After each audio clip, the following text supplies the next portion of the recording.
আমরা লাস্ট একটা ভিডিও বানিয়েছিলাম যে ছাত্র জীবনে ইনকাম করাটা কতটা গুরুত্বপূর্ণ, তাই না? এই ভিডিওটা এই জন্য মেক করা যে আসলে আমরা ছাত্র বয়স থেকে যাতে উপার্জন করা শুরু করতে পারি এবং নিজেদেরকে স্বাবলম্বী করে গড়ে তুলতে পারি। আমি আজকে ভিডিওটা মূলত আলোচনা করার চেষ্টা করব যে অনলাইন থেকে ইনকাম করার জন্য কোন কোন যোগ্যতা লাগে এবং ঘরে বসে ইনকাম করার জন্য ছেলে বা মেয়ে হোক বা সে গৃহিণী হোক, যদি তার ভিতরে অদম্য আত্মবিশ্বাস এবং শক্তি থাকে, ইচ্ছা থাকে, তাহলে সে কিভাবে ইনকাম করবে, এই বিষয়টা নিয়ে আজকের ভিডিওতে আমরা 5টা বিষয় আলোচনা করব যে যার মাধ্যমে আপনি ইনকাম করতে পারেন এবং অথবা নিজের ব্যবসা শুরু করে দিতে পারেন। Hello, oh we are doing like we are making some video for YouTube. You want to say something in the video, please? Hi. What's your name? Billy. And what is her name? Okay, both are nice names. You are is your sister? No. Your I am not a girl. I am a boy. Oh, you are boy. Oh, we are sorry. Online থেকে উপার্জন করার জন্য সেই প্রাচীন সময় যখন online শুরু হয়েছে কেবল তখন থেকেই টাইপিং অনেক গুরুত্বপূর্ণ মাধ্যম ছিল। বর্তমানে এআই ইন্টিগ্রেশন হওয়ার কারণে অনেকে বলে যে ভাই এখন তো আর আর্টিকেল রাইটিং এর তেমন একটা গুরুত্ব নাই, বাট সত্যি কথা বলি, যারা আর্টিকেল রাইটিং এর নলেজ আছে সেই শুধুমাত্র এআই কে দিয়ে প্রম্পটের মাধ্যমে আর্টিকেল রাইটিং করাইতে পারে।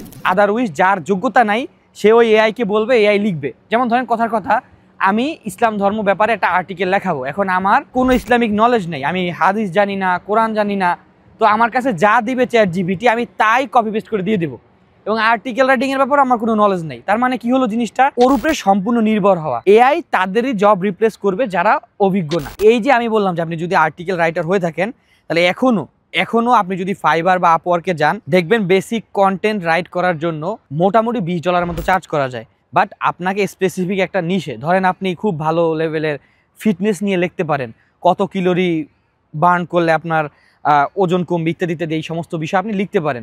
তার মানে কি হলো, খুব ভালো নলেজ আছে এবং আপনি এটা দিয়ে যদি লেখালেখি শুরু করেন এই আর্টিকেল রাইটিং নিয়ে, তাহলে আপনার এটা একটা বেস্ট ক্যারিয়ার হতে পারে। কারণ এখনও অনেক ওয়েবসাইট, অনেক ব্লগ আর্টিকেল রাইটার হায়ার করে এবং তারা আর্টিকেল রাইটারের মাধ্যমে এখন পর্যন্ত আর্টিকেল লেখাচ্ছে। কারণ এআই দিয়ে যে আর্টিকেলগুলো লেখা হয় ওগুলো গুগলে র্যাঙ্ক করা অনেক কঠিন। তাই আমার অপশনগুলোর ভিতরে সর্বপ্রথম স্টেপ ছিল এই আর্টিকেল রাইটিং। কারণ আমার যারা অডিয়েন্স আছে আমি জানি তাদের কাছে অনেক বেশি টাকা নাই যে তাদেরকে আমি এক্সপেন্সিভ কিছু বলতে পারবো।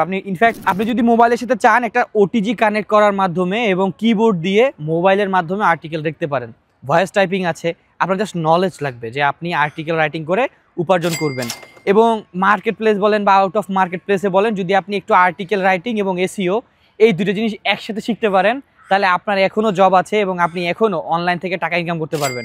এটা বাসায় বসে ইজিলি করা যায়। এই মাধ্যমে অনলাইন থেকে চাইলে খুব ভালো একটা ক্যারিয়ার দাঁড়া করতে পারেন এবং ডে বাই ডে নিজেকে আপডেট করার মাধ্যমে আপনি ঘন্টায় $100 একটা আর্টিকেলের জন্য চার্জ করতে পারবেন, যেটা যদি আপনি অনেক দিন লেগে থাকেন তখনই সম্ভব হবে, তার আগে এটা সম্ভব হবে না। অপশন 2, বর্তমান সময়ে সোশ্যাল মিডিয়া ম্যানেজারের অনেক বেশি গুরুত্ব। আমি নিজে যে কোম্পানিতে জব করি সেখানে শুধুমাত্র সাপোর্টিং স্টাফ হিসেবেই মোর দ্যান 5 থেকে 6 জন লোক রাখা আছে এবং এর সাপোর্টিং স্টাফদের কাজ হয় কি, এদেরকে মূলত এরা সোশ্যাল মিডিয়া ম্যানেজারও বলতে পারেন, আবার আপনি ভার্চুয়াল অ্যাসিস্ট্যান্টও বলতে পারেন অথবা সাপোর্টিং স্টাফ।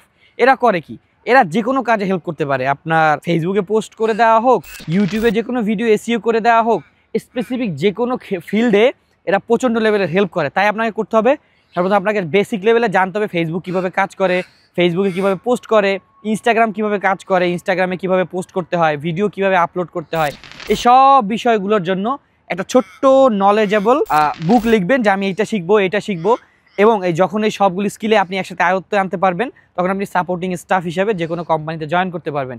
বেসিক লেভেলে এদেরকে মূলত মান্থলি হায়ার করলে $50 থেকে দেওয়া শুরু করে, তারপর কাজের এক্সপিরিয়েন্সের উপরে বাড়তে বাড়তে এটা $200 থেকে $400 চলে যায়। বাট আপনার যে মালিক আছে সে আপনাকে কি বলতেছে করার জন্য, আপনাকে কি ইমেল লিখতে বলছে নাকি আপনাকে ভিডিও স্ক্রিপ্ট লিখতে বলছে, সেটা আপনাকে খেয়াল রাখতে হবে।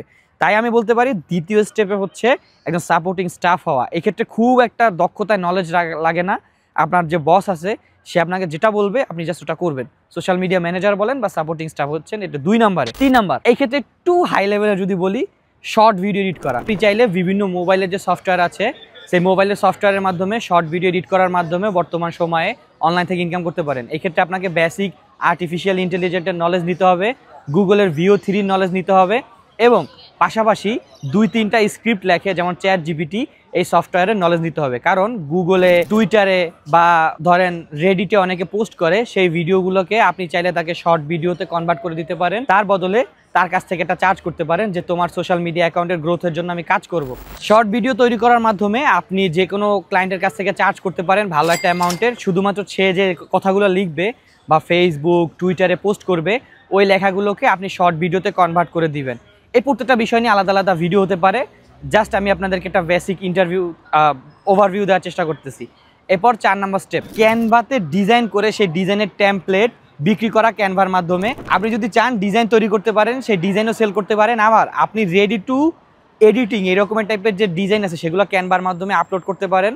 এবং আপনার ডিজাইন যখন সেগুলো প্রিমিয়াম হিসেবে সেট আপ করা হলে, যদি কোনো প্রিমিয়াম ইউজার যদি সেই ক্যানভার টেমপ্লেটগুলোকে এডিট করে আপনার এখান থেকে ডাউনলোড করে, তাহলে সেখান থেকে আপনি ছোটো একটা কমিশন পাবেন।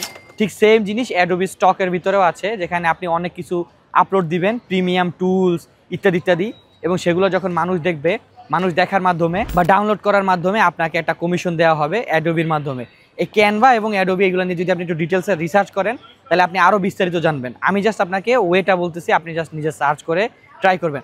এবার 5, এটা ছোট একটা স্টেজ না, এটা অনেক বড় একটা অংশ, যেটার মাধ্যমে আপনি আপনার ব্যবসা দাঁড়া করাতে পারেন, যেটার মাধ্যমে আপনি চাইলে নিজে জবও করতে পারেন। সেটা হচ্ছে ইউটিউবে কন্টেন্ট ক্রিয়েশন শুরু করা। এই জিনিসটা অনেক ডিটেলস একটা বিষয়, আমি হয়তো ভিডিওতে রাখছি এই জন্য, কারণ আপনাদের যদি এখান থেকে আমি রিকোয়েস্ট পাই, তাহলে ইউটিউবের সব বিষয়বস্তু নিয়ে আমি আলোচনা করার মতো একটা কন্টেন্ট বানাবো। সো ইউটিউবে কন্টেন্ট ক্রিয়েশন শুরু করে, এটাকে অনেকে ইউটিউবার বলে, ইউটিউবিং বলে। সেই সেম কন্টেন্টটা আপনি চাইলে গিয়ে ফেসবুকের মধ্যে দিতে পারেন, দুই জায়গা থেকে আপনার উপার্জন হবে। এর জন্য অনেক বেশি কষ্ট করতে হবে, আপনাকে থাম্বনেল ডিজাইন শিখতে হবে, আপনাকে ভিডিও এডিটিং শিখতে হবে, আপনাকে স্টোরি টেলিং শিখতে হবে, যেখানে ভিডিওতে কথা বলা যায়, পাশাপাশি আপনাকে স্ক্রিপ্ট লেখাও শিখতে হবে। যদি আপনি 4টা দক্ষতা বা 5টা দক্ষতা একবার আয়ত্তে আনতে পারেন, ইনশাআল্লাহ আপনি আপনার নিজের ব্যবসা শুরু করতে পারবেন। আপনি উদাহরণস্বরূপ দেখতে পারেন হিরো আলমকে বলি, যদি এত পরিমাণ তাকে মানুষ ট্রোল করে, বাট ইউটিউবের শক্তি কি এখন পর্যন্ত সার্ভাইভ করতেছে। তারপর আমার নিজের দেখা বিদেশি অনেকগুলো বিজনেস এই ইউটিউবে কন্টেন্ট ক্রিয়েশন এবং ফেস ভ্যালুর মাধ্যমে এই জায়গা থেকে এই জায়গা চলে গিয়েছে। তার মানে আপনি যদি নিজে নিজে কন্টেন্ট ক্রিয়েশন শুরু করেন, অনেক দূর এগিয়ে যেতে পারবেন। আপনার যদি ইউটিউবে কন্টেন্ট ক্রিয়েশন, থাম্বনেল ডিজাইন, এই সকল বিষয়বস্তু সম্পর্কে জানার ইচ্ছা থাকে, তাহলে স্ক্রিনে দেওয়া এই ভিডিওটা ক্লিক করতে পারেন। এই ভিডিওর মধ্যে আমি আলোচনা করার চেষ্টা করেছি একটা ইউটিউব চ্যানেল খোলা থেকে শুরু করে ওটার মধ্যে কীভাবে উপার্জন করা যায়।